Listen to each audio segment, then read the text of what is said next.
Қайырлы күн достар, сіздермен мөлдір. Бүгін мен сіздермен осындай жұп-жұмсақ булочкилерді әртүрлі формаға келтіру түрін көрсетемін. Бұл жерде менде 27 түрлі форма. Мен сіздерге видеоға түскен шамамен 25 түрін көрсететін боламын. Олай болса, ең бірінші қарапайым түрі нанымызды видеодағыдай ұзынша етіп, ұлу секілді бір-біріне домалатып орап шығамыз. Бізде піскен кезде осындай булочки пайда болады. Екінші түрі нанымызды дәл жаңағыдай ұзынша етіп, шамамен 30-40 сантиметрдей ұзартып аламыз да, дәл ортасына екі жағын бірдей домалатамыз. Піскен кезде осындай ою тәріздес әдемі булочки пайда болады. Қараңыздар, шыққандай жұп-жұмсақ. Келесі үшінші түрі де дәл жаңағыдай нанымызды 30-40 сантиметрге ұзартып алып, осы жолы екі жағын қарама-қарсы бағытта ортасына дейін бұрап әкелеміз. Сол кезде бізде осындай булочки пайда болады. Осы булочкилардың кез келген өзіңізге ұнаған формасын сақтап алып, міндетті түрде жасап көріңіздер. Келесі түрі нанымызды ұзынша етіп созғаннан соң екі жақ ұшын бір-біріне қарама-қарсы бағытта бұраймыз да, ұштарын қосып, ең үстіңгі бөлігінен видеодағыдай бұрау арқылы осындай спираль тәріздес булочки пайда болады. Піскеннен соң осындай әдемі ерекше болып көрінеді. Ең алғашқы булочкилердің барлығында осылай нанды созу арқылы жасаймыз. Тағы да спираль тәріздес осы жолы, бірақ үсті-үстіне дәл видеодағыдай қою арқылы жасаймыз. Наныңызды қаншалықты ұзынша етіп созсаңыздар, соншалықты дөңгелекшелер пайда болады. Үстіне осылай ағаш шпажканың көмегімен форма жасасаңыздар болады, бірақ піскен кезде менде қатты жасамағандықтан көрінбеді. Келесі түрін мен үнемі жиі жасайтын булочкилердің түрі. Осылай ұзынша етіп қатты жұқартпай жасап аламыз да, жіпті байлаған секілді байлап шығамыз. Піскен кезде осылай әдемі болып көрінеді. Келесі булочкидің түрі өте ерекше, әсіресе балаларыңызға арнап жасап берсеңіздер болады. Видеода көріп тұрғандарыңыздай ортасынан бір буып алып, шетіндегі артық жерін кесіп тастаймыз, және де бұл жерде біз құстың формасын жасап жатырмыз. Көзіне бұрышты немесе кунжутты кигізсеңіздер болады. Мінекей, піскен кезде осындай әдемі топ-томпақ құс секілді булочки пайда болады. Мінекей, тағы да басқаша түрін сіздерге көрсетіп жіберейін. Осы жолы біз дөңгелекше нанымызды екі теңдей бөлікке бөліп, біріншісін доғал тәріздес етіп, екіншісін ортасына қоямыз.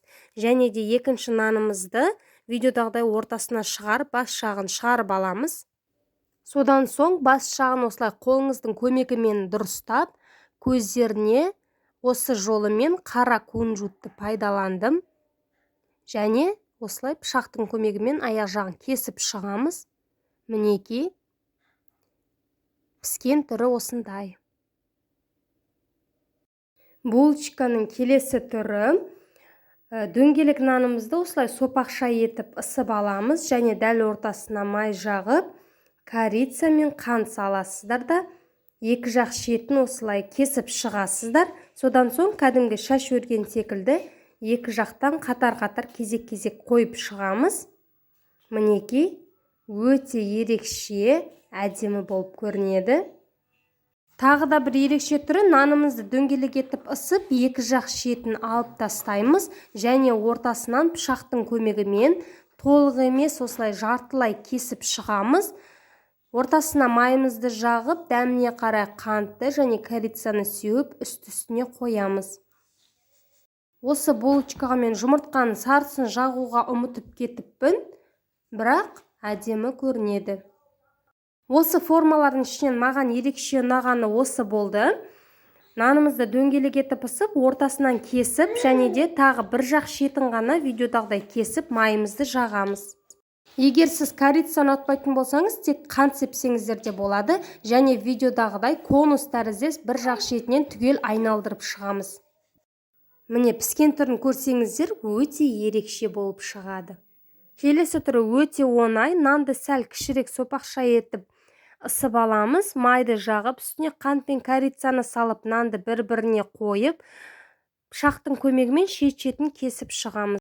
Келесі булочки түрін шырша ағашына ұқсаттым.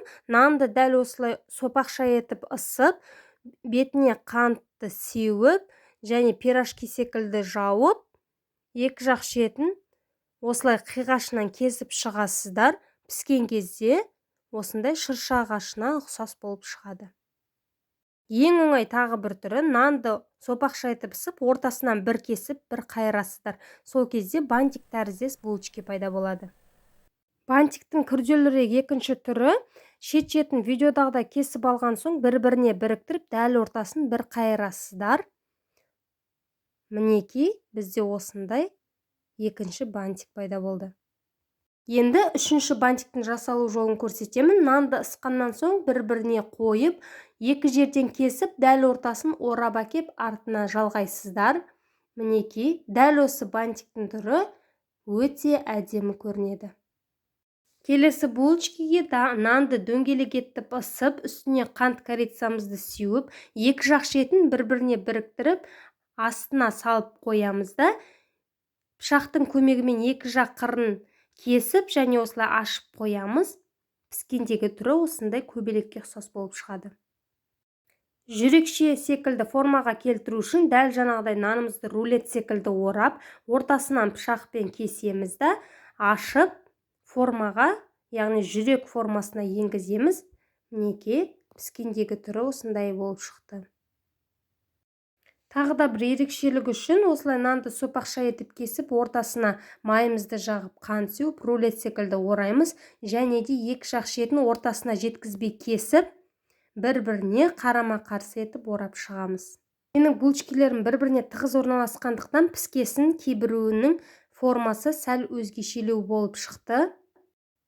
Мінекей, дәл жаңағыдай рулет секілді орап, ортасына қант корицамызды салып, роза пішіндес етіп жасасаңыздар болады.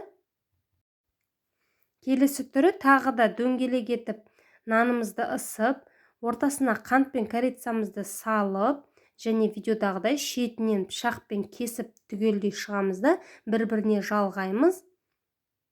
Мінекей.